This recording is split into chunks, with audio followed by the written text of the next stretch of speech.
romance, adventure, bickering, alligators ready to devour you at a moment's notice. This is all at the heart of Romancing the Stone, both the movie and the production.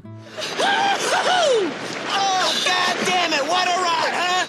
Before it became a hit with audiences, which took some time itself, the script was developed by a sole waitress. Before landing at the feet of an Oscar winner, before bouncing between studios, before finding itself the victim of poor press, before a miraculous recovery at the box office.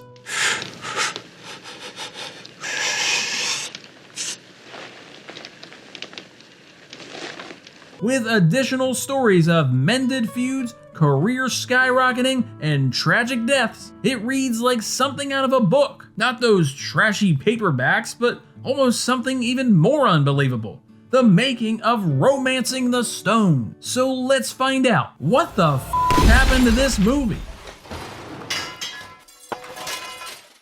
Romancing the Stone began where so many romances do, a diner. It was while working as a waitress in Malibu, California in the late 70s that a then unknown named Diane Thomas began writing her first screenplay, using extra time outside of Alice's restaurant to pen what would become Romancing the Stone, a sort of Raiders of the Lost Ark meets Danielle Steele. She shopped it immediately, with the script selling for $250,000 thanks to Michael Douglas, who had enough belief in that script and Thomas to want to put down such a large sum for a first-time screenwriter. As Douglas put it, I remember being criticized for paying so much money for a first-time screenwriter. I said, well, I don't care if it was the first time or the 10th time. If the material is good, then the material finds its own value. He would also gift her a Porsche as recognition for her work. Douglas also recruited director Robert Zemeckis because he wanted the energy of something like Used Cars, his second film after I Wanna Hold Your Hand. A number of names circled the lead role, with Clint Eastwood,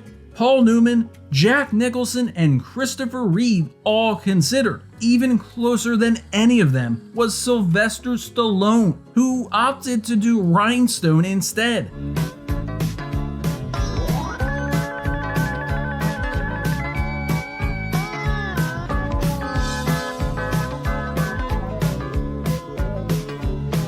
Budweiser, you created a monster, and they call him Frankenstein. Yikes. And so in stepped Douglas himself to play bird smuggler Jack T. Colton, who the studio didn't want because he wasn't yet a star, despite a Best Picture Oscar for One Flew Over the Cuckoo's Nest and a lead on series The Streets of San Francisco. Next came the role of romance novelist Joan Wilder. The role was originally going to go to Deborah Winger, but apparently she bit Michael Douglas after a night of slinging tequila. As Douglas recalled, "I'd break down in tears and say, I can't go to the jungle with her. She bit me on the arm. I can't do it. It's not worth it." And so the role went to Kathleen Turner, who made her sexy debut in Body Heat and showed her comedic chops in The Man with Two Brains. What are those assholes doing on the porch? Those aren't assholes. It's pronounced azaleas. I put them there for you. She also thought she fit in because she felt like a tomboy. The only other key role of Smuggler Ralph would go to Danny DeVito, who was actually Douglas's roommate in the 60s. Because of DeVito's presence, more was added to the script to help flesh out his character. Word is that Bob Hoskins was all for the role, but Zemeckis would work with him later on in Who Framed Roger Rabbit. With the cast and director lined up, filming could begin on Romancing the Stone, but it wouldn't be in Colombia, where the movie is actually set, as the locale was nixed due to the ongoing drug trade and high murder rate. And so production set south to Mexico, with various locations throughout, including Veracruz and the Tejolo Waterfall. There was also Hidalgo and Durango. The destroyed bridge was an actual one that fell victim to an earthquake just outside of Jalapa, while the opening sequence was shot back in the States in Zion National Park. In addition to providing accurate enough stand-ins for Colombia, the locations allowed for isolation from the studio, who couldn't come to the set and check in every day. The production, as with so many shot in foreign lands, had its ups and downs. Even Douglas remembered it being tremendously difficult to make.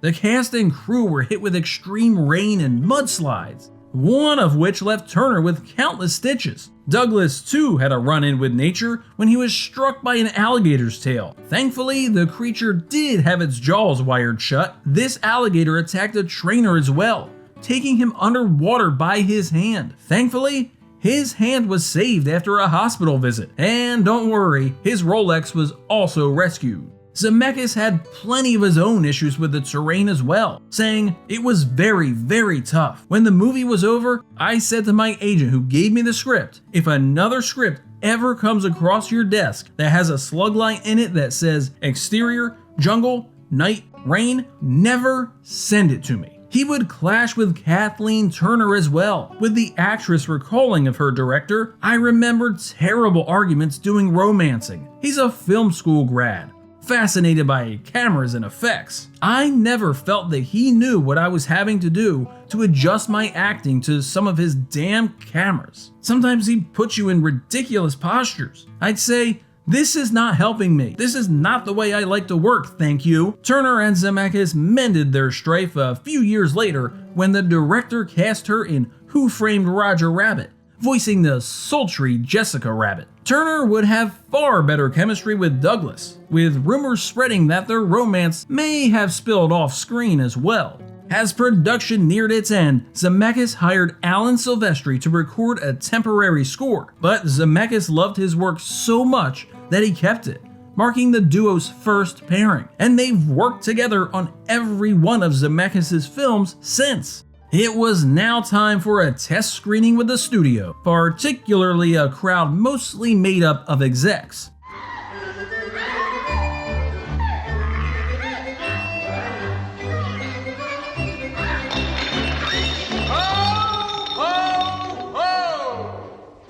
But their notes were fairly tame, with some revolving around developing Turner's character a bit more. Really, this was the best Zemeckis and company could get, considering there had been word that the production and Zemeckis were far out of control. How bad was the word of mouth from Mexico? Zemeckis, who was actually attached to direct Cocoon right after, was fired from Cocoon while making Romancing the Stone because Fox had such little faith in his romance adventure. Of course, following all of the buzz that eventually surrounded Stone, Fox invited him back, which he promptly declined. Cocoon would end up with Ron Howard, while Stone's eventual success would land Zemeckis back to the future at Universal. Romancing the Stone opened to $5.1 million on March 30th, 1984, at a weak number 4, behind Police Academy, Greystoke, and Splash. It would peak at number 2 in its 5th week, still behind Police Academy.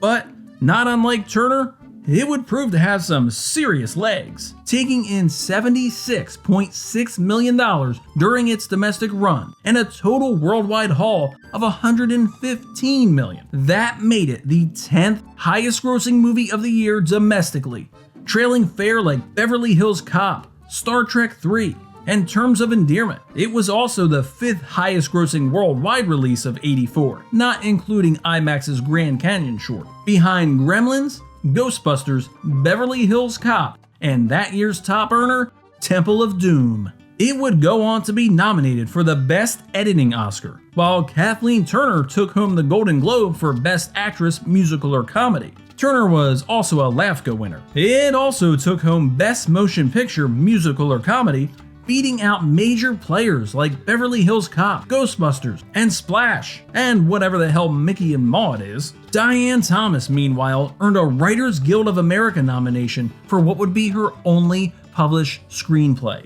Tragically, in 1985, Diane Thomas was the victim of a drinking and driving accident. When the Porsche her boyfriend was driving hit a pole at 80 miles an hour, just 15 miles from the restaurant she was working in when she wrote Romancing the Stone. In a cruel twist, it was the same Porsche that Michael Douglas gave her as a gift for writing such a brilliant script. Thomas was well on her way to being one of the most desired scribes in Hollywood, landing a job at Steven Spielberg's Amblin, where she worked on Always, and even a third discarded Indiana Jones outing. Sadly, we'll never know what she would have brought to movies after her heralded debut. With Romancing the Stone proving to be a hit, Fox greenlit a sequel for the next year. Don't bring that up, Ira. Ira, stop it! All right, I'll go back.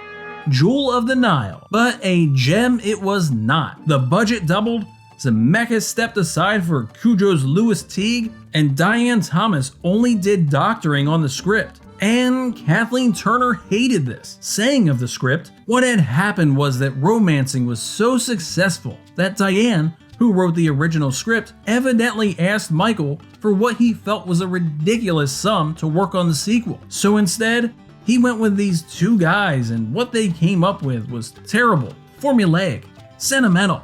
Turner and Douglas would reportedly swap script pages so they would at least like what they were reading. Turner herself tried to get out of the movie, but contractual obligations and a $25 million lawsuit forced her to stay on board. Jewel of the Nile grossed nearly identical numbers, but was far less received than Romancing the Stone. A third movie in the series, The Crimson Eagle, which would have continued the exploits of Jack and Joan, in addition to their teenage children in Thailand, never moved forward. And the series remained placid until 2008, when Douglas announced the India set Racing the Monsoon, which would have starred himself alongside wife Catherine Zeta-Jones. On this, Douglas said, "We will take our kids and all of us will come there, set up camp in India and shoot a film." Oh, come on, Michael, this is Adam Sandler's gimmick. Instead of an official third entry, fans would see Douglas, Turner, and DeVito reunite in 1989's War of the Roses, with DeVito directing. Not surprisingly, a television remake at NBC was in the works, with Taylor Kitsch or Gerard Butler set to co-star alongside Katherine Heigl. This never got off the ground, but the general concept was brought to the big screen in 2022's The Lost City, with Channing Tatum and Sandra Bullock. Yes, Bullock plays a romance novelist. A sleeper hit upon release, Romancing the Stone remains a genuine charmer of 1980s cinema, and you probably won't find too many adults from that generation that didn't have a fondness for it. Retrospectively, Entertainment Weekly cited the movie in their case that 1984 was the greatest year in movie history. Then again, they did also name Cannonball Run 2, so no matter how many great films came out that year, Romancing the Stone is certainly in the discussion of aiding the year as one of the best.